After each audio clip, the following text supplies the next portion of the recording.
Hello बच्चों, कैसे हो आप सभी। तो आज हम देखेंगे मोस्ट रिपीटेड क्वेश्चन जो कि हमारे बोर्ड के एग्जाम में आया हुआ है। ठीक है, तो टाइम नहीं किल करते हैं, चलो स्टार्ट करते हैं जल्दी से। तो सबसे पहला क्वेश्चन देखो यहाँ पे है, draw a ray diagram to show the formation of an image by a concave mirror when object is placed between pole and focus. तो जब भी ऑब्जेक्ट पोल और फोकस के बीच में रखा होता है तो हमको पता है कि वर्चुअल इमेज बनता है, इरेक्ट इमेज बनता है, और कहाँ पे बनता है, बिहाइंड द मिरर। कैसा बनता है, तो इनलार्ज बनता है, यानी मैग्नीफाइंग इमेज बनता है। ठीक है, तो हमको क्या करना है, लिखना है सिंपल आंसर यहाँ पे कि when an object is placed between pole and focus, image formed is behind the mirror, virtual and erect, magnifying यानी इनलार्ज। और रे डायग्राम बनाना है तो देखो ये रे डायग्राम है, सिंपल है। यहाँ पे ऑब्जेक्ट रखा हुआ है ए बी, ठीक है, और इसकी इमेज बन रही है ए डैश बी डैश जो कि बिहाइंड द मिरर है।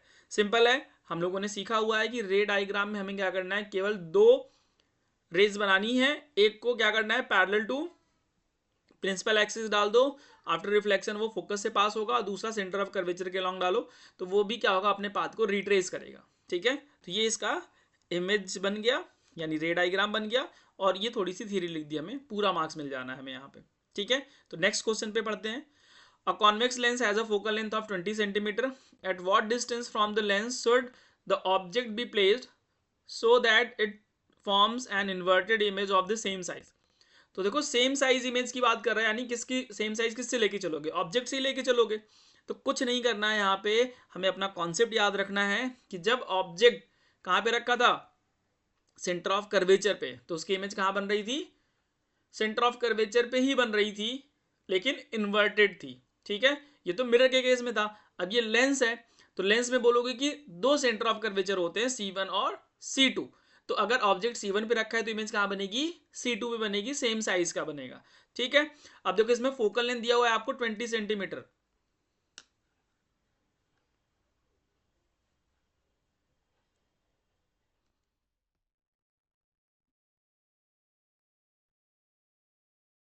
फोकल लेंथ दिया हुआ है 20 centimetre.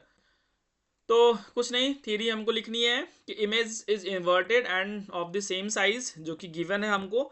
So for a convex lens an image that is same size and inverted is found when object is placed at 2f। 2f क्या है, just double है किसका, फोकल लेंथ का, और यही तो क्या होता है हमारा रेडियस ऑफ कर्वेचर। ठीक है, नेक्स्ट क्वेश्चन है, a 5 centimetre tall object is placed 30 centimetre from a convex lens of focal length of 20 centimetre, find the position and nature of the image.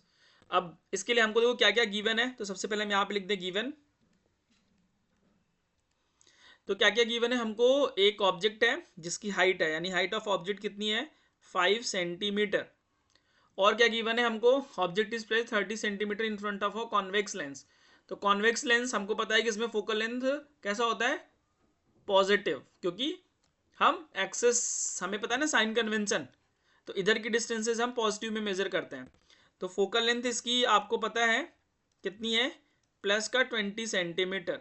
और ऑब्जेक्ट की पोजीशन कहाँ दी हुई है, तो you की वैल्यू हम लोग लेके चलेंगे -30 सेंटीमीटर। ठीक है, find the position and nature of the image की बात किया था, तो अब हम लोग लिखेंगे क्या, lens formula. What is lens formula? So 1/f is equals to 1/v minus 1/u। Sign convention के साथ में इसकी वैल्यू रखते हैं, तो प्लस का 1/20 is equals to 1/v minus, यहाँ पे रखेंगे 1/ माइनस का 30। ठीक है, अब थोड़ा इसको सिंप्लीफाई करो, 1/v इज इक्वल्स टू आ गया, ये इधर चला जाएगा, तो 1/20, और ये प्लस हो जाता तो यहाँ पे माइनस आ जाएगा 1/30। अब एलसीएम लोगे तो कितना आएगा इसका एलसीएम, 60। ठीक है, 1/v इज इक्वल्स टू, अब ये कितना हो गया, 3, और ये हुआ -2। तो अगर हम देखें तो 1/v इज इक्वल्स टू कितना आ गया, 1/60। तो यहाँ से हमको v की वैल्यू मिल गई कितनी है, प्लस का 60 सेंटीमीटर। अब ये प्लस साइन क्या इंडिकेट कर रहा है कि जो हमारा इमेज बन रहा है वो कहाँ बन रहा है, लेंस के बाद। ठीक है, 60 सेंटीमीटर है। अब देखो ऑब्जेक्ट कहाँ रखा था, 30 सेंटीमीटर पे, फोकल लेंथ कितना है इसका, 20 सेंटीमीटर है। तो इसका मतलब ऑब्जेक्ट जो है ये फोकस और सेंटर ऑफ कर्वेचर के बीच में है, तो इमेज कहाँ बननी चाहिए, सेंटर ऑफ कर्वेचर के बाद। ठीक है, तो फोकल लेंथ 20 सेंटीमीटर है, तो सेंटर ऑफ कर्वेचर यानी रेडियस ऑफ कर्वेचर कितना हो गया, 40 हो गया, जस्ट डबल हो जाएगा। ठीक है, तो इसका मतलब ये करेक्ट है कि v की वैल्यू कितनी आएगी 60 सेंटीमीटर। ठीक है, अब यहां से हम लोग जरा लिखते हैं, नेचर ऑफ द इमेज की भी बात किया है ना, तो नेचर ऑफ इमेज कैसे निकालेंगे? तो देखो मैग्निफिकेशन इज इक्वल्स टू क्या होता है, plus v upon u is equals to height of image upon height of object. चलो वैल्यू रखते हैं इसमें, तो v की वैल्यू 60 आई है, u की वैल्यू माइनस में 30 है, is equals to height of image हमको पता करना है, हाइट ऑफ ऑब्जेक्ट कितना है 5 सेंटीमीटर है। तो अब देखो ये कुछ कैंसिल आउट हो रहा है क्या, तो यहाँ से हम लिखेंगे 60 इंटू 5 डिवाइड बाई 30 माइनस का is equals to height of image, 0 से 0 कैंसिल हुआ, 3 2 टाइम्स गया, तो हाइट ऑफ इमेज कितनी आ गई माइनस का 10। अब माइनस साइन क्या इंडिकेट कर रहा है कि जो हमारा इमेज है वो कैसा है, रियल और इन्वर्टेड, तो ये हो जाएगा हमारा आंसर। ठीक है, पोजीशन क्या हो गई 60 सेंटीमीटर बिहाइंड द लेंस, और हाइट कितनी होगी उसकी, तो होगी वो 10 सेंटीमीटर, यानी इनलार्ज बन रहा है। ठीक, next, define power of a lens, what is the sign of power of concave lens and convex lens. ठीक है, तो देखो ये भी रिपीटेड क्वेश्चन है, हम लोग आज इंपॉर्टेंट क्वेश्चन ही लेके चल रहे हैं। तो देखो पावर क्या होता है, हम लोग बोलते हैं रेसिप्रोकल ऑफ फोकल लेंथ, और फोकल लेंथ कैसा लेके चलते हैं हम यहाँ पे, मीटर में लेके चलते हैं। So power of a lens is defined as the reciprocal of its focal length, और फोकल लेंथ किस में होना चाहिए, मीटर्स में होना चाहिए। हम लोग लिखते हैं P is equals to 1/f। अब कॉनकेव लेंस के लिए पावर कैसा होता है, नेगेटिव, और कॉन्वेक्स लेंस के लिए पावर कैसा होता है, पॉजिटिव। हमको पता है कि कॉनकेव लेंस ये होता है, इसमें फोकस यानी जो प्राइमरी फोकस लेके चलते हैं हम इधर होता है, तो ये तो नेगेटिव साइन का होता है, और जो कॉन्वेक्स लेंस होता है इसमें हम इधर ही लेके चलते हैं, तो ये पॉजिटिव साइन का होता है। ठीक है, इसी वजह से जो पावर होता है किसका, कॉनकेव लेंस का, वो नेगेटिव होता है, और कॉन्वेक्स लेंस का पॉजिटिव होता है। ठीक, next, state the laws of refraction, explain the terms absolute refractive index. अब देखो रिफ्रैक्शन के दो लॉ थे, हम लोगों ने पढ़ा हुआ है, ठीक है, थोड़ा डिटेल में पढ़ा है। अगर आपने नहीं पढ़ा है या आप भूल गए हो तो आपको मैं लिंक प्रोवाइड कर दूंगा, आप वहां से देख लेना। ठीक है, रिफ्रैक्शन क्या कहता है, तो रिफ्रैक्शन के दो लॉज हैं, पहला है incident ray, refracted ray and normal all must be lie in the same plane, और सेकंड क्या है, sine angle of incidence to the sine angle of refraction is equals to constant and that constant is known as refractive index. इसी को हम लोग Snell's law भी बोलते हैं। तो हमें क्या करना था, सिंपल दोनों स्टेटमेंट लिखना था।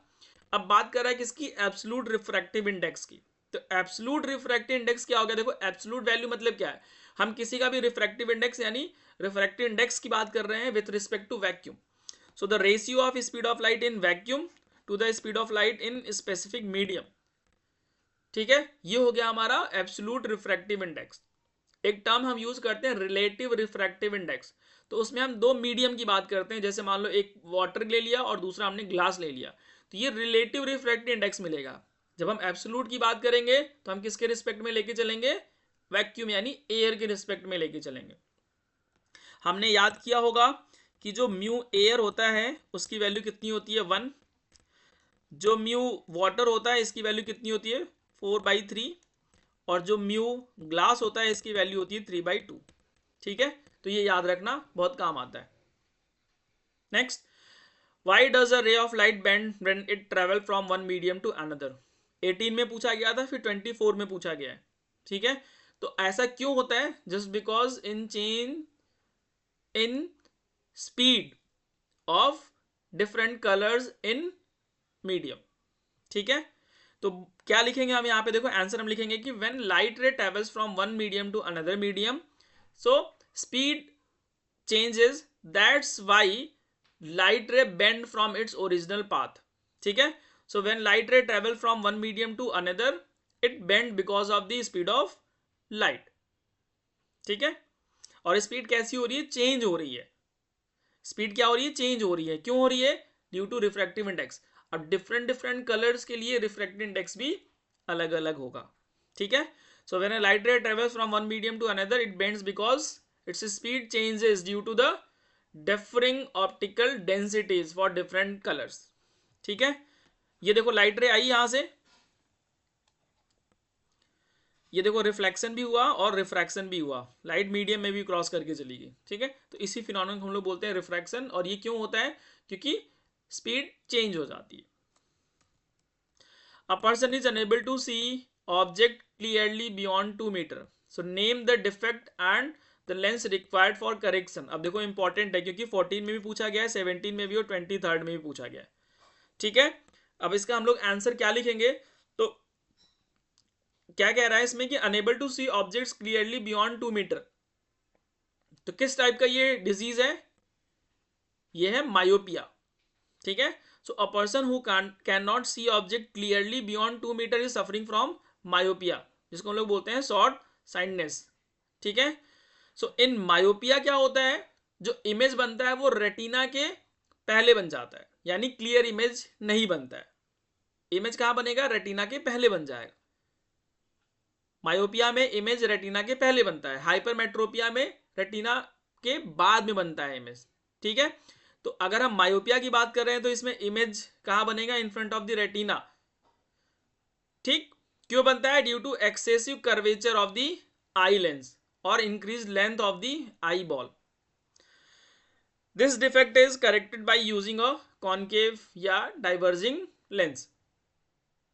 ठीक, explain the phenomenon of dispersion and recombination of a white light with a diagram. तो देखो यहाँ पे व्हाइट लाइट इंटर किया, ये क्या हुआ, अपने 7 कलर्स में स्प्लिट हुआ, फिर हमने क्या किया, उसके सामने एक इन्वर्टेड प्रिज्म रखा, ये वापस से रिकम्बाइन हो गया। तो इसी प्रोसेस को हम लोग क्या बोलते हैं, डिस्पर्जन एंड रिकॉम्बिनेशन। एक बार लाइट क्या होगी, अपने कंसिस्टेंट कलर्स में स्प्लिट होगी और फिर वापस से वो रिकम्बाइन हो जाती है। ठीक है, so this phenomenon is known as dispersion and recombination. ये कैसे कर सकते हैं, तो एक प्रिज्म लें, उसके बगल में हम एक इन्वर्टेड प्रिज्म रखें, तो इसी तरीके से हम क्या कर सकते हैं, लाइट को हम रिकॉम्बाइन भी कर सकते हैं। So dispersion is basically splitting of white light into 7 consistent colours, और वो क्या है, विबग्योर है, हमको पता है। ठीक है, अब कह रहा है dispersion is the splitting of white light into its consistent 7 colours when passing through a prism due to varying refractive index. तो जब हम रिफ्रैक्टिव इंडेक्स चेंज करेंगे तो उसकी वजह से क्या होता है, मतलब रिफ्रैक्टिव इंडेक्स क्या है, डिफरेंट डिफरेंट कलर्स के लिए अलग अलग रिफ्रैक्टिव इंडेक्स होगा, क्योंकि उनकी स्पीड वेवलेंथ पे डिपेंड करती है। ठीक है, और रिकॉम्बिनेशन क्या होता है कि यही जो हमारा स्प्लिटिंग हुई है लाइट की, ये वापस से कंबाइन होकर व्हाइट लाइट बन जाती है। So recombination is the process of merging these colours back into white light. ठीक है, एक्चुअली ये एक तरीके से क्या बोल सकते हो आपकी रिवर्स प्रोसेस है। डिस्पर्सन हुआ, उसमें कलर स्प्लिट हुआ, फिर बाद में वो रिकम्बाइन हो गया। ठीक है, रिकम्बाइन हो रहा है। नेक्स्ट क्वेश्चन देखते हैं, why do stars twinkle but planets do not. तो हमको पता है कि जो स्टार्स होते हैं उनकी अपनी खुद की लाइट होती है। ठीक है, और जो प्लैनेट होते हैं वो स्टार्स की लाइट से क्या होते हैं, ग्लो करते हैं। तो स्टार्स कैसे होते हैं, ये पॉइंट साइज सोर्स होते हैं। ठीक है, और ये बहुत दूर होते हैं, और हमको पता है कि जो एटमॉस्फेयर है, एटमॉस्फेयर में डिफरेंट लेयर्स होते हैं, तो उनका रिफ्रैक्टिव इंडेक्स अलग अलग होता है, जिसकी वजह से उनकी पोजीशन क्या होती है, फ्लक्चुएट होती रहती है, यानी चेंज होती रहती है। So stars are point size source of light very far away, बहुत दूर हैं। Atmospheric refraction causes the apparent position of the stars to fluctuate and the amount of light entering the eyes varies causing twinkling। ठीक है, planet क्या है, वो बहुत पास में है, तो इतना ज्यादा डिफरेंस नहीं आता है। ठीक है, स्टार्स बहुत दूर होते हैं, प्लैनेट पास में होते हैं। ठीक है, इसी वजह से जो प्लैनेट होते हैं वो ट्विंकल नहीं करते हैं, बट स्टार्स करते हैं। ठीक, नेक्स्ट क्वेश्चन लेते हैं, why does the sun appears reddish early in the morning. अब सन जो है वो अर्ली मॉर्निंग में अपने को रेडिश दिखता है, और इवनिंग में भी दिखता है जब सनसेट होता है। तो सनराइज और सनसेट के टाइम पे ये हमको कैसा दिखता है, थोड़ा रेडिश कलर का दिखता है। क्यों दिखता है, जस्ट बिकॉज जो लाइट होता है उसको ज्यादा डिस्टेंस ट्रेवल करके आना पड़ता है, और जब सनसेट और सनराइज होता है तो इक्वेटर की पोजीशन पे होता है, यानी होरिजन पे होता है। ठीक है, तो sun appears reddish at sunrise just because light travels through a thicker layer of earth atmosphere, और थिकर लेयर से अगर उसको ट्रांसमिट होना है तो उसके पास उतनी एनर्जी भी तो होनी चाहिए वहां तक पहुंचने के लिए। तो जो बाकी के कलर्स होते हैं वो जल्दी डिस्पर्स हो जाते हैं, मतलब खत्म हो जाते हैं। आप एक तरीके से बोल सकते हैं कि एब्जॉर्ब हो जाते हैं, एटमॉस्फेयर के पार्टिकल्स ने उसको एब्जॉर्ब कर लिया, तो बचा क्या, जिसकी वेवलेंथ ज़्यादा होगी तो वो ज़्यादा डिस्टेंस ट्रेवल कर पाएगा, ठीक है। Which causes shorter wavelength light to scatter away and only longer wavelength of light such as red and orange passes through to our eyes. और इसी वजह से जो सन होता है वो कैसा अपीयर होता है, रेड इस कलर का, ठीक। Next, what is the power of accommodation, what is the near point for a normal eye. देखो पावर ऑफ एकोमोडेशन क्या होता है, तो हम बोलते हैं कि सिंगल आई से हम डिफरेंट डिफरेंट लोकेशंस की ऑब्जेक्ट को देख सकते हैं, यानी ये एक तरीके से हम वेरी कर रहे हैं इसकी फोकल लेंथ को, ठीक है। तो ये क्या है, एबिलिटी है किसकी, हमारे आई की, कि हम उसको इस तरीके से एडजस्ट करते हैं कि हम डिफरेंट डिफरेंट लोकेशंस के ऑब्जेक्ट को देख पाते हैं एक ही जगह पे बैठे हुए, ठीक है। So the power of accommodation is the ability of the eye lens to change its focal length so that object at different distance can be seen clearly. यानी एक ही पोजीशन पे बैठे बैठे हम डिफरेंट डिफरेंट लोकेशन के object को देख पाते हैं just because of the ability of our eye and that is known as power of accommodation.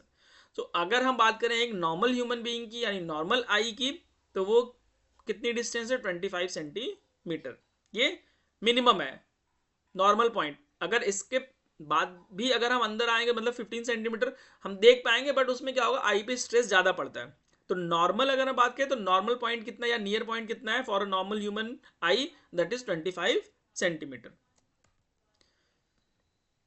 Next question लेते हैं, explain the defect hypermetropia and it's correction.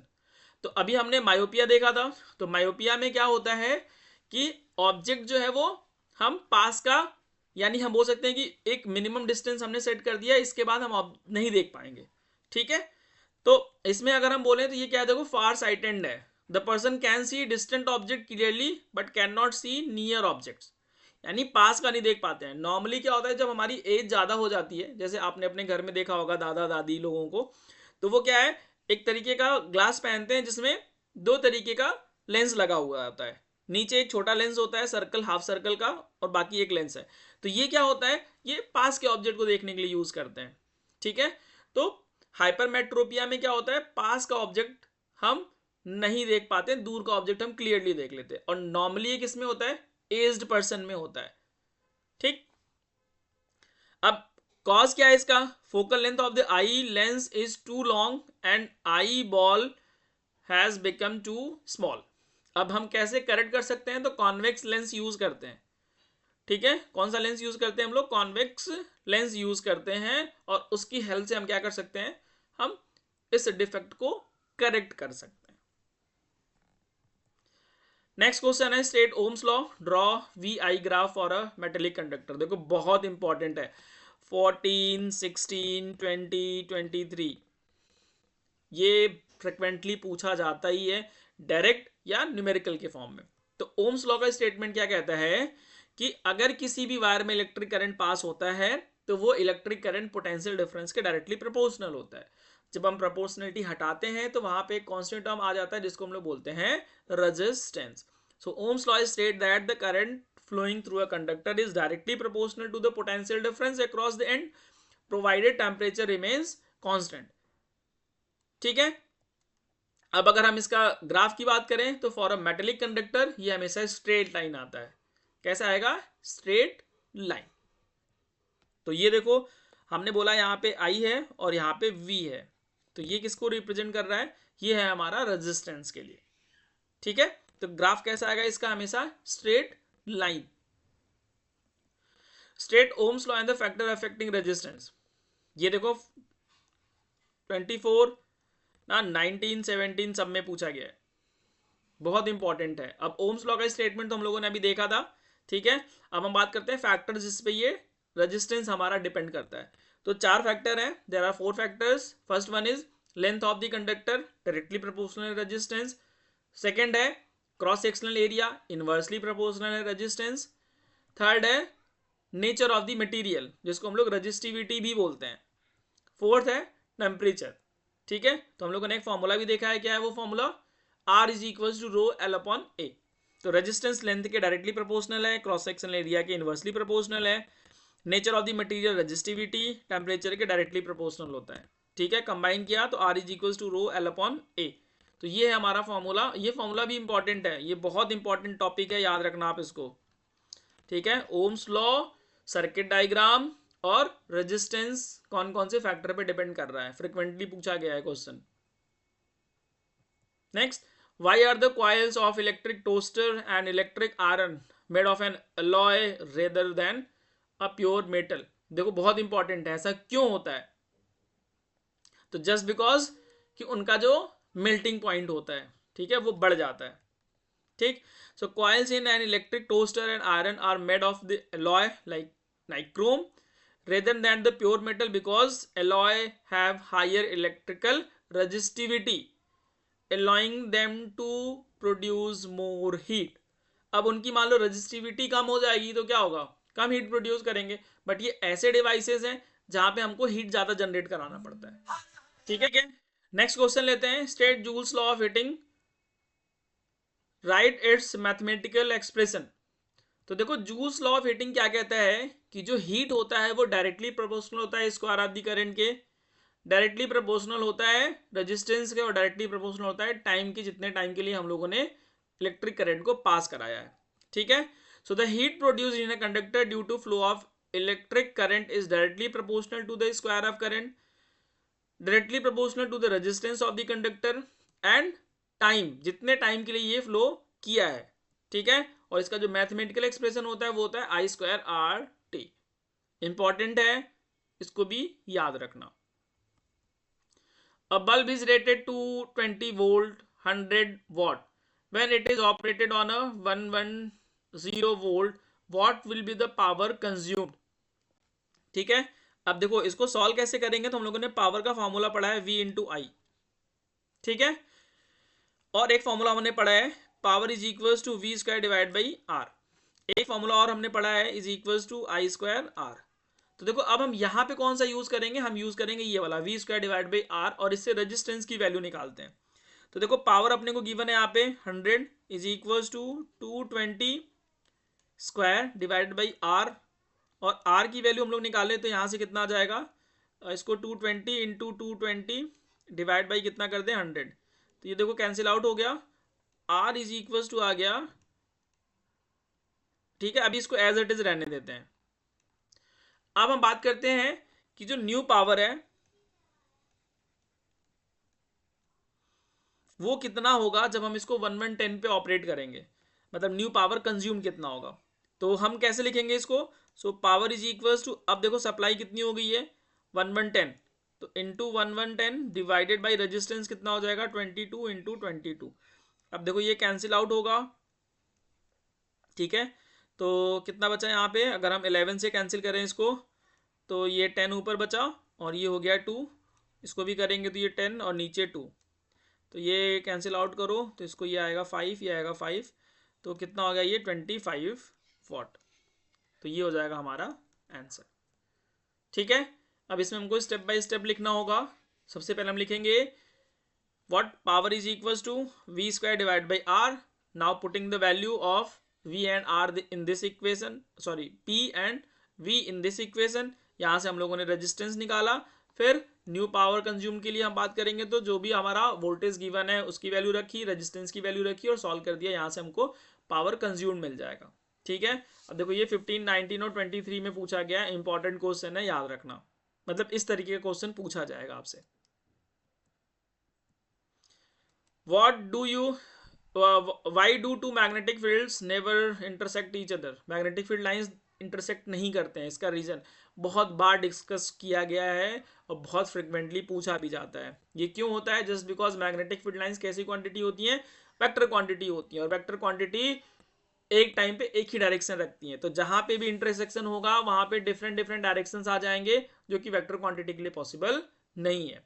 So two magnetic field lines never intersect each other just because at the point of intersection magnetic field is having two different direction which is not possible. Why? Because magnetic field has a unique direction. Draw the magnetic field lines of a solenoid. तो solenoid क्या है, एक तरीके से bar magnet ही तो बन जाता है। ठीक है, so a magnetic field inside a long straight solenoid is uniform, that is parallel.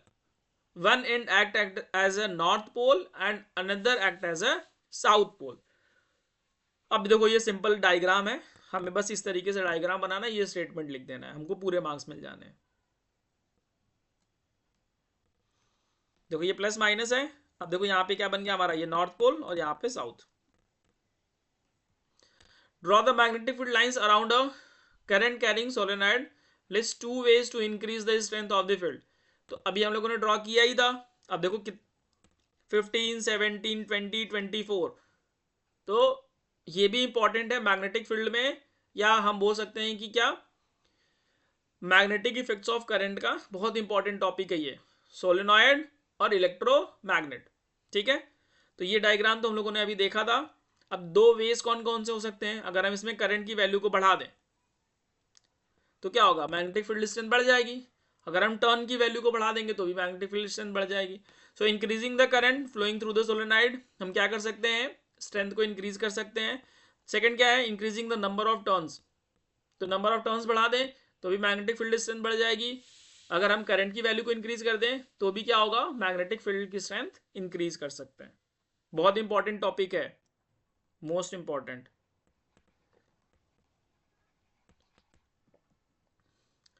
State Fleming's left hand rule for which device this rule is applied. तो फ्लेमिंग लेफ्ट हैंड रूल क्या कहता है कि अगर हम अपने लेफ्ट हैंड को इस तरीके से स्ट्रेच करें कि thumb, forefinger and middle finger ये म्यूचुअली परपेंडिकुलर हो जाए, तो उस कंडीशन में क्या होगा, जो हमारा थंब है ये फोर्स की डायरेक्शन को इंडिकेट करेगा, फोर फिंगर मैग्नेटिक फील्ड की डायरेक्शन को इंडिकेट करेगा, और जो हमारा मिडिल फिंगर है ये इलेक्ट्रिक करंट की डायरेक्शन को इलेक्ट्रिक करंट डायरेक्शन को शो करेगा। ठीक है, तो यही हमारा फ्लेमिंग लेफ्ट हैंड रूल। मैंने याद ही कराया था, F B I, F force, B magnetic field और आई करंट के लिए। So if the thumb, forefinger and middle finger of the left hand are stretched and mutually perpendicular to each other such that forefinger shows the direction of magnetic field, middle finger will shows the direction of electric current and thumb gives the direction of force या motion की बात कर रहे हैं। अभी हम लोग कहाँ यूज करते हैं, तो इलेक्ट्रिक मोटर में हम यूज करते हैं। ठीक है, इंपॉर्टेंट है, याद रखना ये। What is the difference between a direct current and alternating current. देखो 17 में पूछा गया है, 22 में भी पूछा गया है। ठीक है, अब डायरेक्ट करंट क्या होता है, जिसमें हम पोलैरिटी रिवर्स नहीं होती है, और अल्टरनेट करंट क्या होता है, इसमें पोलैरिटी रिवर्स होती है। So direct current is the current that flows in only one direction and has a constant magnitude with time. Alternate current क्या होता है, ये अपनी पोलैरिटी चेंज करता है, चेंजिंग इट्स डायरेक्शन पीरियोडिकली, और इसका जो मैग्नीट्यूड होता है वो टाइम के साथ में वेरी करता है। ठीक है, explain the function of an earth wire and a fuse in domestic circuit. तो देखो जो अर्थ वायर होता है ये ग्रीन कलर का होता है, और ये क्या करता है, जो एक्सेस अमाउंट ऑफ करंट होता है उसको ग्राउंड में भेज देता है। और फ्यूज वायर क्या होता है, फ्यूज वायर जब भी हाई करंट आता है तो ये मेल्ट हो जाता है, और जो हमारे अप्लायंस होते हैं उनको क्या करता है, सेफ रखता है। So the earth wire provides a low resistance conducting path for the current. If a metallic body of an appliance happens to touch a live wire, the current flows to the earth instead of giving a electric shock to the user. अब देखो electric current हमेशा less resistive path से ही follow करता है। ठीक है, और ये क्या कर रहा है, अर्थिंग एक लेस रेजिस्टिव पाथ प्रोवाइड कर रहा था, जिसकी वजह से क्या होता है, वो पास करके चला जाता है, और जो भी अगर मान लो हम टच कर रहे हैं तो हमको शॉक नहीं लगेगा। तो ये कुछ इंपॉर्टेंट क्वेश्चंस थे, इंपॉर्टेंट क्या, मोस्ट इंपॉर्टेंट क्वेश्चंस थे जो फ्रिक्वेंटली पूछे जाते हैं। टॉपिक्स तो भाई इंपॉर्टेंट है ही, क्योंकि फिजिक्स में ज़्यादा टॉपिक है ही नहीं, 3 चैप्टर हैं, तो 3 चैप्टर में कुछ टॉपिक्स ऐसे हैं जो कि फ्रिक्वेंटली पूछे जाते हैं, तो ये वो टॉपिक्स हैं, इनको अच्छे से तैयार कर लेना। ठीक है, बाकी अगर कुछ डाउट होगा तो हम लोग कमेंट सेक्शन में आप लिखना, मैं डिस्कस कर दूंगा अगले लेक्चर में। अगर आपको वीडियो पसंद आ रहा है तो चैनल को सब्सक्राइब करें और दोस्तों के साथ भी शेयर करें ताकि उनका भी रिवीजन हो जाए।